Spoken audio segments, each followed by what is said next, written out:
I hit this issue today and here's the quick fix that solved it. If you're locked out of your Freelancer account, follow these steps to regain access.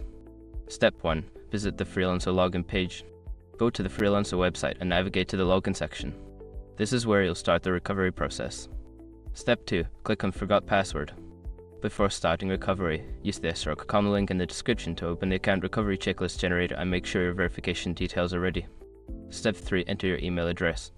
Input the email address associated with your Freelancer account. Make sure it is the correct one to receive the reset link. Step 4. Check your email. Look for an email from Freelancer with a password reset link. If you don't see it, check your spam or junk folder as it may end up there. Step 5. Follow the reset instructions. Click the link in the email and follow the instructions to set a new password. Make sure to choose a strong password that you haven't used before. Remember, if you don't receive the email, it could take a few minutes, so be patient.